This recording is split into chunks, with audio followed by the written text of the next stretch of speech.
Episode 1. The Eye That Watches. The ice had not moved in centuries. It dreamed in stillness, deeper than silence. Beneath it, sealed in a cathedral of glass and pressure, something stirred.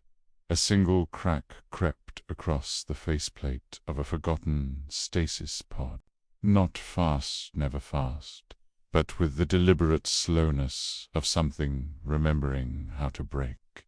Inside, amber light pulsed like a heartbeat, a shallow gasp, then a cough, then a body collapsing into the slick flood of thawed cryogel. Mercurius shuddered on his hands and knees, drenched in the filth of time. His vision flickered, blurred by frost and age. The taste in his mouth was iron and decay.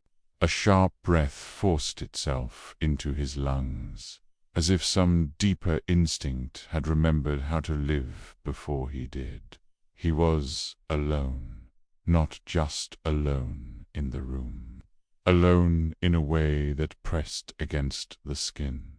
Alone in a world that had buried itself, that had forgotten him, that wanted him to stay forgotten. He rose slowly. The gel clung to his skin, frozen in places. His joints screamed. Muscles twitched and rebelled. His eyes faintly glowing, amber-justed to the gloom. The chamber was in ruin. Collapsed steel and frost-stained glass. Bodies more than a dozen lay, frozen in contorted poses. Some had scratched at the walls. Others had curled into fetal shapes. One, impossibly, had crushed its own skull with a rock. Mercurius said nothing. Grief was a stranger now. His breath came in measured clouds. He moved through the collapsed chamber with care, glass crunching beneath his boots. His breath came slower. No, not from calm, but from calculation. His weapons weren't where they should be.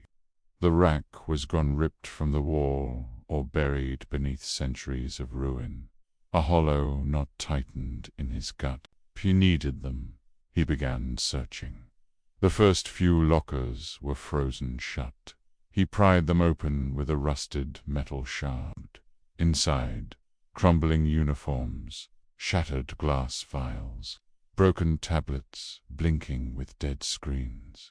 Useless. A second locker yielded. Only bones, neatly folded hands, resting in a lap, as if awaiting resurrection. Time dragged. The pulse hummed faintly behind his ears, unseen, unspoken, but there, finally. Behind a half-collapsed storage terminal, he found a heavy crate sealed in frost. It took effort to shift the debris. His fingers screamed. Ice cracked. He dug until blood welled beneath a fingernail. Inside the crate. Weapons wrapped in oilcloth, stiff with age. He pulled them free, one at a time. The Colt 1860 Army .44 worn, matte black with a long barrel and polished iron sights. The grip was old, scorched in one place. The frame bore a faded engraving of a serpent swallowing its own tail. This revolver was built for war. Room in the deep ice reaches. Large caliber, black powder, modified for vacuum fire. Mercurius remembered the recoil like a memory that had bitten his bones. A single shot could shatter bone or rupture armor. He spun the cylinder. Still loaded, still waiting. The Colt 1851 Navy .36. Lighter, sleek. The barrel etched with alien script in microscopic precision, readable now. But he remembered its meaning. Be still before the storm. the Navy fired faster. It was not built to kill outright, but to wound in strange ways.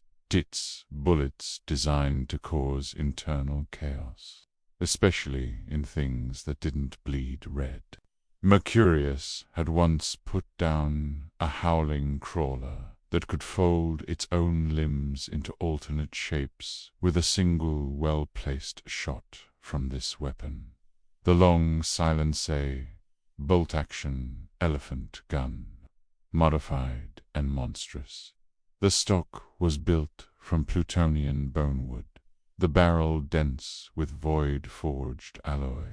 Intricate notches down its length recorded every confirmed kill.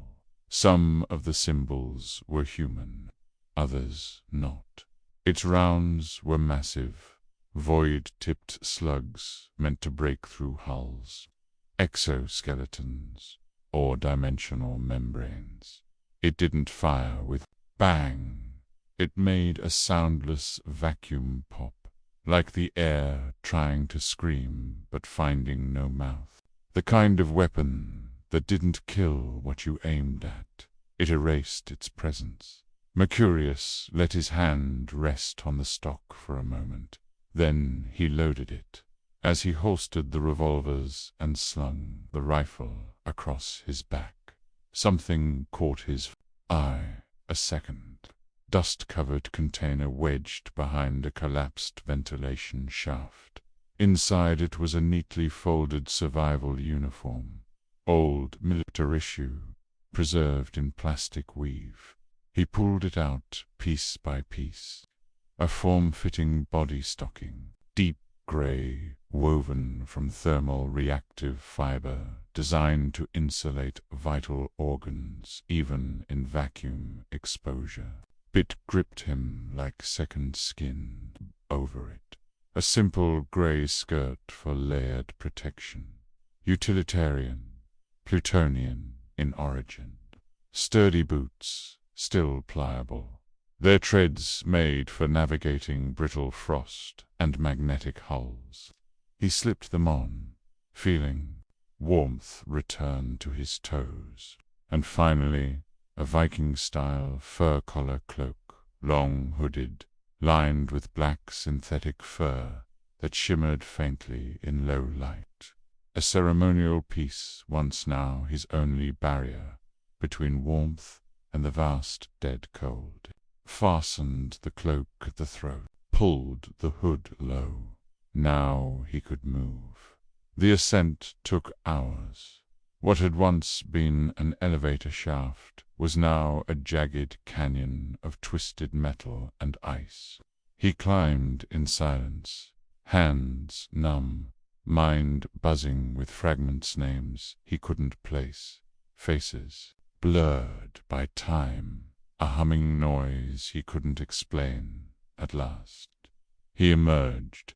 The surface of Pluto stretched in all directions, an infinite plain of ash-colored snow, ruptured stone, and fractured cities half buried in frost. No stars, no sun, only the Scyles's dome of the inner crust far above, glowing faintly like the inside of a tomb.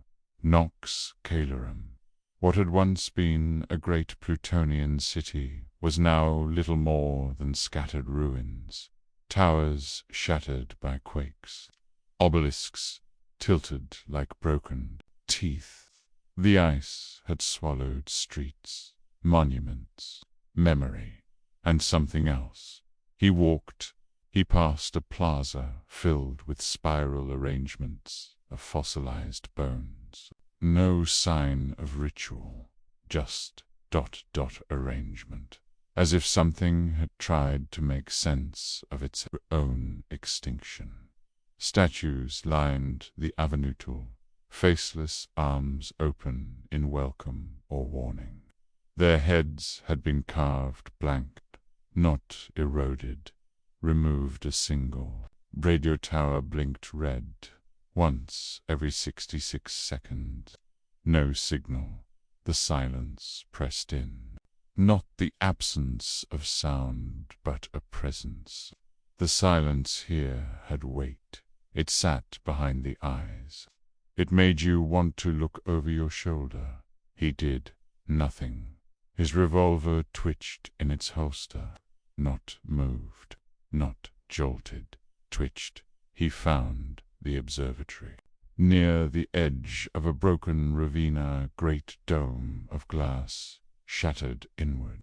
Inside, rusted machines blinked erratically, bleeding light. Snow and dust coated the control panels. He stepped inside. The air was colder here, thin, brittle. A console flickered to life. A voice warped by time and static played back. We turned the eye inward. That was the mistake. It was never looking out. It was always here, buried beneath, watching, waiting. The eye doesn't blink.